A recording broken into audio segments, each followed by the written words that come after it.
মাস কেন সবচেয়ে উত্তম একটি মাস?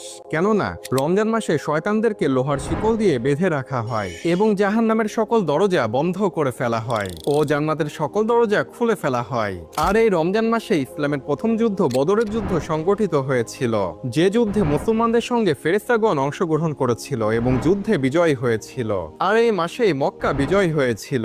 আর মক্কা বিজয়ের পর নবী সাল্লাল্লাহু আলাইহি ওয়াসাল্লাম মক্কার কাবা ঘরের মধ্যে প্রবেশ করে সকল মূর্তিগুলো ভেঙে ফেলেছিল। আর এই রমজান মাসেই লাইলাতুল কদরের রাত্রে পবিত্র কোরআন নাজিল হয়েছিল। তাই রমজান মাস হলো সকল মাসের থেকে উত্তম একটি মাস। আর এই মাসেই আল্লাহ তাআলার কাছাকাছি যাওয়া অত্যন্ত সহজ।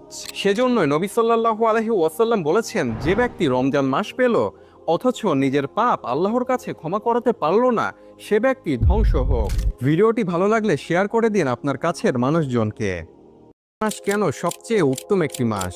কেননা রমজান মাসে শয়তানদেরকে লোহার শিকল দিয়ে বেঁধে রাখা হয় এবং জাহান্নামের সকল দরজা বন্ধ করে ফেলা হয় ও জান্নাতের সকল দরজা খুলে ফেলা হয়। আর এই রমজান মাসে ইসলামের প্রথম যুদ্ধ বদরের যুদ্ধ সংগঠিত হয়েছিল, যে যুদ্ধে মুসলমানদের সঙ্গে ফেরেশতাগণ অংশগ্রহণ করেছিল এবং যুদ্ধে বিজয়ী হয়েছিল।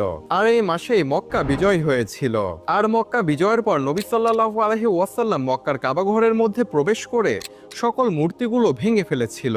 আর এই রমজান মাসেই লাইলাতুল কদরের রাত্রে পবিত্র কোরআন নাজিল হয়েছিল। তাই রমজান মাস হলো সকল মাসের থেকে উত্তম একটি মাস। আর এই মাসেই আল্লাহ তাআলার কাছাকাছি যাওয়া অত্যন্ত সহজ।